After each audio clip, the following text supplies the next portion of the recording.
पैसे कमाने के लिए सिर्फ नौकरी नहीं, सिस्टम समझना जरूरी है और उस सिस्टम का नाम है फाइनेंशियल मार्केट। तो चलिए आज की इस वीडियो में फाइनेंशियल मार्केट के बारे में जान लेते हैं। तो नमस्कार दोस्तों, मैं जय गोडेला स्वागत करता हूं आपका हमारे स्टॉक मार्केट इन्वेस्टिंग के लेक्चर नंबर 37 में।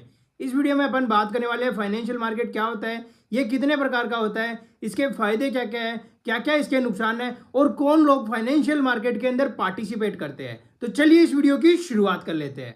तो अब चलिए जान लेते हैं कि फाइनेंशियल मार्केट क्या होता है। तो फाइनेंशियल मार्केट एक ऐसा मार्केट होता है जहां पर फाइनेंशियल इंस्ट्रूमेंट्स की बाइंग और सेलिंग होती है। अब फाइनेंशियल इंस्ट्रूमेंट्स क्या होते हैं? तो फाइनेंशियल इंस्ट्रूमेंट्स का मतलब होता है ऐसी कोई भी चीजें जिसमें पैसों का लेन देन होता है, जिनकी बाइंग और सेलिंग होती है। फॉर एग्जाम्पल जैसे stocks, bonds, derivative contracts, bitcoin, ये सब अलग अलग प्रकार के फाइनेंशियल इंस्ट्रूमेंट्स है। तो अब सवाल ये आ जाता है कि फाइनेंशियल मार्केट कितने प्रकार के होते हैं। तो फाइनेंशियल मार्केट बेसिकली 7 प्रकार के होते हैं, जो कि हर इन्वेस्टर को जानना बहुत जरूरी है। तो सबसे पहले अपन बात कर लेते हैं स्टॉक मार्केट की। ये वह बाजार होता है जहां पर कंपनियों के शेयर्स खरीदे और बेचे जाते हैं। जब आप किसी भी कंपनी के शेयर खरीदते हैं तो आप उस कंपनी में हिस्सेदार बन जाते हैं। अब ये मार्केट भी 2 तरह का होता है। सबसे पहला आ जाता है प्राइमरी मार्केट, जहां पर आईपीओ आता है। दूसरा आ जाता है सेकेंडरी मार्केट, जहां पर शेयरों की ट्रेडिंग होती है। और ये ट्रेडिंग कहां पर होती है? ये ट्रेडिंग होती है, आपको पता ही है, एनएससी और बीएसई यानी नेशनल स्टॉक एक्सचेंज और बॉम्बे स्टॉक एक्सचेंज पर। ये मार्केट सबसे ज्यादा पॉपुलर है और सबसे ज्यादा वोलेटाइल होता है।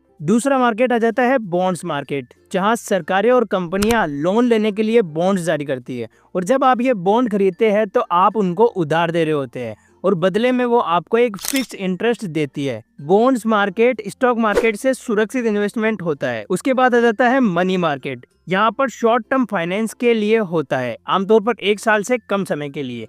यहाँ पर होते हैं ट्रेजरी बिल, कमर्शियल पेपर और सर्टिफिकेट ऑफ डिपॉजिट। यहाँ पर रिस्क कम होता है और रिटर्न्स भी स्थिर रहता है। उसके बाद आ जाता है डेरिवेटिव्स मार्केट। यह एक ऐसा मार्केट होता है जहाँ पर ट्रेडिंग कॉन्ट्रैक्ट्स पर होती है, ना कि सीधे एसेट्स पर। इसके मुख्य प्रकार होते हैं फ्यूचर्स, ऑप्शंस और स्वैप्स। इनकी अपन ने वीडियो बनाई भी थी, आप उनको देख लेना। ये बेसिकली हेजिंग और स्पेकुलेशन के लिए उपयोग होता है और रिस्क भी इनके अंदर ज्यादा होती है। उसके बाद आ जाता है फॉरेक्स मार्केट। यह दुनिया का सबसे बड़ा फाइनेंशियल मार्केट होता है, जहाँ पर करेंसी की ट्रेडिंग होती है। For example USD INR, euro USD, ये सब। और इस मार्केट की एक खास बात यह है कि ये 24 घंटे खुला रहता है और इसके अंदर ट्रेडिंग भी ज्यादा होती है। उसके बाद आ जाता है कमोडिटीज मार्केट। यहाँ पर प्राकृतिक और कच्चे माल की ट्रेडिंग होती है, जैसे सोना, चांदी, कच्चा तेल, गेहूं, चावल, कॉटन वगैरह। यहाँ पर फिजिकल और फ्यूचर दोनों फॉर्म में ट्रेड हो सकता है। इसकी भी मैंने डिटेल वीडियो चैनल पे बना के डाल रखी है, आप देख लेना। उसके बाद आ जाता है क्रिप्टो करेंसी मार्केट। ये एक डिजिटल मार्केट होता है जहां पर डिजिटल करेंसीज खरीदते और बेचते हैं, जैसे कि bitcoin, Ethereum, Solana, Dogecoin वगैरह। ये मार्केट सबसे नया और वोलेटाइल, हाई रिटर्न्स और हाई रिस्क वाला मार्केट है। तो अब चलिए बात कर लेते हैं फंक्शंस ऑफ फाइनेंशियल मार्केट, यानी फाइनेंशियल मार्केट का मुख्य कार्य क्या है। सबसे पहला काम है कैपिटल फॉर्मेशन, यानी पूंजी जुटाना। उसका दूसरा काम है चैनलाइजिंग सेविंग्स इनटू इन्वेस्टमेंट, यानी इन्वेस्टमेंट को एक दिशा देना। इसका तीसरा काम है लिक्विडिटी प्रोवाइड करना। इसका चौथा काम है प्राइस डिस्कवरी, यानी बाजार में मांग और आपूर्ति के आधार पर किसी एसेट की कीमत तय करना। इसका पांचवा काम है सेविंग्स को प्रोडक्टिव इन्वेस्टमेंट में बदलना, यानी फाइनेंशियल मार्केट बचत को बेकार नहीं बैठने देते हैं, उसे आर्थिक गतिविधियों में लगाते हैं, जैसे FD, mutual fund, share market, ये सब। तो अब चलिए बात कर लेते हैं कि फाइनेंशियल मार्केट इंपोर्टेंट क्यों है। तो सबसे पहला रीजन है ये देश की अर्थव्यवस्था की रीढ़ होता है। इसका दूसरा रीजन है ये नए बिजनेस को फंड करने में मदद करता है। इसका तीसरा रीजन है ये रोजगार और विकास के अवसर प्रदान करता है।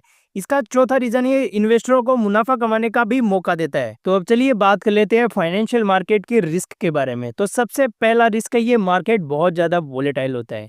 इसका दूसरा रिस्क है इसके अंदर धोखाधड़ी और घोटाले भी होते हैं। इसका तीसरा रिस्क है इमोशनल ट्रेडिंग के कारण बहुत सारे लोग यहाँ पर नुकसान कर बैठते हैं।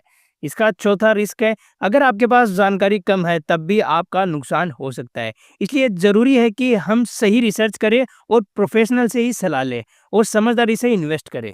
तो अब चलिए बात कर लेते हैं कि फाइनेंशियल मार्केट में कौन कौन पार्टिसिपेट करता है। तो सबसे पहले आ जाते हैं इंडिविजुअल इन्वेस्टर, उसके बाद आ जाती है कंपनियां, उसके बाद आ जाती है बैंक्स और अन्य फाइनेंशियल संस्थान है वो, उसके बाद आ जाती है सरकार, उसके अलावा फॉरेन इंस्टीट्यूशन इन्वेस्टर्स, FIIs भी इन्वेस्ट करते हैं, डोमेस्टिक इंस्टीट्यूशन इन्वेस्टर DIs भी इन्वेस्ट करते हैं। तो ये सारे लोग पार्टिसिपेट करते हैं फाइनेंशियल मार्केट के अंदर। तो फाइनेंशियल मार्केट सिर्फ अमीरों का खेल नहीं है, ये हर उस व्यक्ति के लिए है जो अपने पैसे को बढ़ाना चाहता है, देश की ग्रोथ में योगदान देना चाहता है और फाइनेंशियली फ्रीडम अचीव करना चाहता है। अगर आप फाइनेंशियल मार्केट में सही नॉलेज और रिसर्च के साथ कदम रखते हैं तो ये आपको भविष्य में बड़ा रिटर्न्स भी दे सकता है। तो अगर आपको ये वीडियो पसंद आए तो वीडियो को लाइक करके चैनल को सब्सक्राइब जरूर कीजिए। मुझे कमेंट करके बताइए कि आप अगला वीडियो किस टॉपिक के ऊपर चाहते हैं। मिलते हैं आपसे अगले वीडियो में, तब तक के लिए जय हिंद, वंदे मातरम।